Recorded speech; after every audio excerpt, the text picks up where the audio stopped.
Hey guys, welcome back to the channel. If you're watching this video right now, then it is the 1 year mark for this channel's creation. I made this channel all the way back in November of 2020, so this day is the 1 year mark. So I just want to thank you guys for continuing to watch my videos. You know, it's been a really good journey. You know, I've never really made videos before other than school projects, so it's really exciting to post these videos and actually get responses from people, not just my friends and family, but actually from people different countries, different cities. It's really nice to see that there is like a small community that we're forming. So yeah, hopefully you guys will continue to watch my videos and I'll continue to produce them. Now today's video is going to be about the Casio A100 Pac-Man edition, which was released just back in September of this year.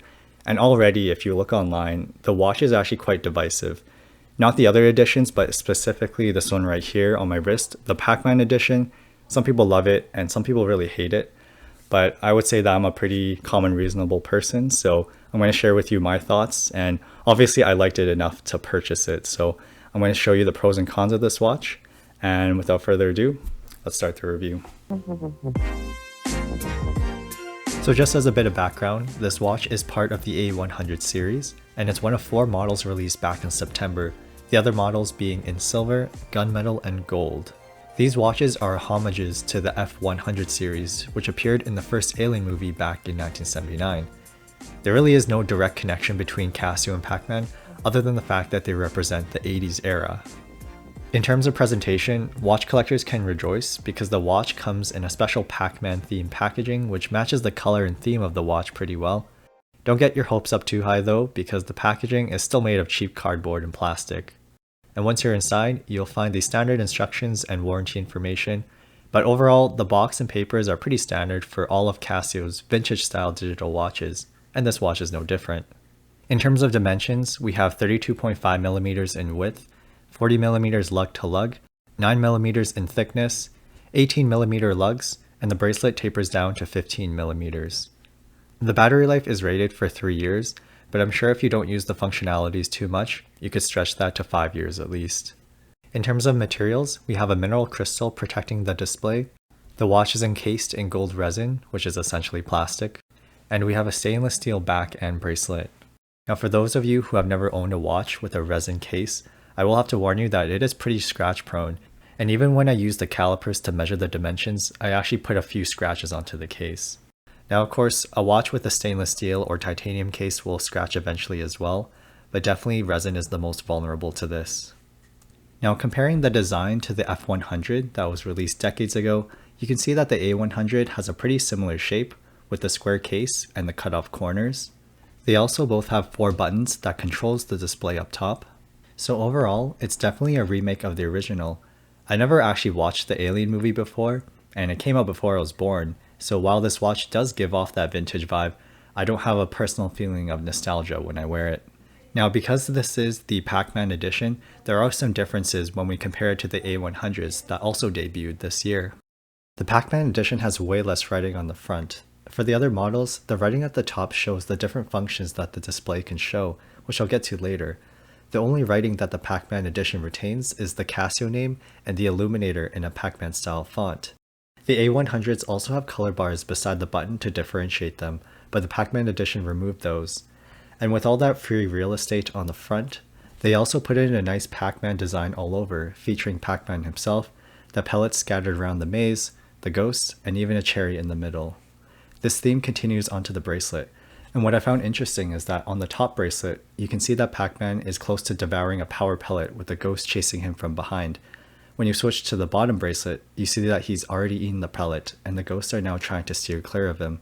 And finally, there's a Pac-Man theme on the back too, in case you weren't sure if this was the Pac-Man edition of the A100s. The design is probably the strongest part of this watch. I really like what they've done here with simplifying the dial by removing the unnecessary text and replacing it with a Pac-Man theme. And I usually don't base my watch purchasing decisions on the bracelet itself, but the bracelet here is one of the coolest I've seen. Usually bracelets are pretty bland in my opinion. They're usually just one color with maybe a mix of polished and brush finishing, but Casio decided to make the bracelet just as fun as exciting as the front dial, and that's the main reason why I bought this watch. My main issue with the design is the gold casing. I usually don't like gold watches, and I only gave this an exception because I feel like it fits the Pac-Man theme more than a silver casing. Thankfully, the bracelet is black, and I felt like if it was gold as well, I probably wouldn't have gotten this watch, because that would have been too much gold for me. Moving on to the display, this is where we run into a major issue. It's a negative display, which means it has a black background with white numbers. This does fit the Pac-Man theme because Pac-Man is also played on a black background. However, visibility is atrocious.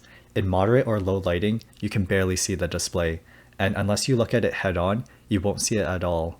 From what I've read online, this isn't an issue with this watch in particular. It just seems like most Casios with negative displays just don't have the best visibility. Only in bright daylight do you actually get some good visibility. But even then, the display is hard to see if you look at it from an off angle. The backlight is interesting because it only illuminates the time, and usually backlights illuminate the background. It definitely looks cool, but it's not as bright as your traditional backlight that the positive display Casio A100s have. Now for me, the reduced visibility of the display isn't that big of a problem yet. It might take a half second more to read the time, so if you do have bad vision, I would avoid this watch. Now let's dive into the features here, which is what the buttons below are here for. There's nothing really too special about the features. It's your typical stopwatch, alarm, and calendar functions, but I will say that having the buttons on the front instead of the sides makes it a bit more awkward to use, but in most day-to-day usage, I don't use the buttons anyways. Finally, here's a shot of it on my 6-inch wrist. You can see that the 40mm lug-to-lug fits pretty well on my small wrists, but those with really large wrists might find that this watch might be a bit too small for them. Also, while the bracelet has rolled links, which typically means that they catch hairs, for whatever reason, this bracelet hasn't done that yet much to me. Now going back to why this watch is getting such negative reception online, there's probably 4 main reasons why that's happening, and the first 2 I've already mentioned. So the gold case, some people just don't like gold cases, including me, and also that really dim display, which again, I don't know if it's the problem with this watch in particular, it might just be negative displays. But the third reason is that you can't play Pac-Man on it. But do you really want to play Pac-Man on your wrist? I've owned a smartwatch for a few years now, and I have downloaded games on it, but I can tell you right now that playing a game on your wrist is not the way to go. And you don't buy a wristwatch to play games on it, and I think it's more about the aesthetics than anything. It's already difficult to use the buttons here to change the time, so if you want to play a full game of Pac-Man, just get a smartwatch, but I will warn you that you're not going to have a good experience anyways. The final reason why people don't like this watch is because of the price, which is listed at $130 MSRP. This reason I kind of understand, because you can get similar Casio vintage watches for a lot cheaper. The silver A100 is $75, and the design is the same minus the Pac-Man theme. The Casio A158 is only $30, and offers that similar vintage look, and has similar materials such as a resin case with a stainless steel back and bracelet, and the functionalities are the same with the stopwatch, alarm, and calendar functions. And keep in mind again that the A158 is at a fraction of the cost at just $30. So is the A100 Pac-Man 4 times better than the A158? It's definitely not 4 times better, but you do notice some more premium features in the A100. For example, the bracelet does feel better, the watch just feels better put together, and the Pac-Man design is unique. I was able to get this watch on sale for $90, but if this watch didn't have the Pac-Man design, then I don't think this watch was even worth buying at the sale price. Also, if you're looking for a similar timepiece, Timex sells a Pac-Man digital watch starting at $100 Canadian dollars, but I'm sure that once it's on sale, you could grab it for around $70 Canadian dollars. So just to summarize, yes, this watch does have problems, so the internet isn't completely wrong. The dim display, the gold case, the inability to play Pac-Man, I guess, and also the price are all negatives for this watch, but I think there's a lot of positives in terms of the design. Again, I really like the bracelet, and I also just like how the design of the front of the watch is a lot cleaner compared to other Casio watches. So if you are a fan of Pac-Man and you are able to get this watch on sale, then I would definitely recommend it, but definitely don't buy this watch above retail price. Just don't play the scalper's game. So that is it. That's my review of the Casio A100 Pac-Man edition. I hope you guys enjoyed the video, and thank you for watching. And as always, I'll see you guys next time.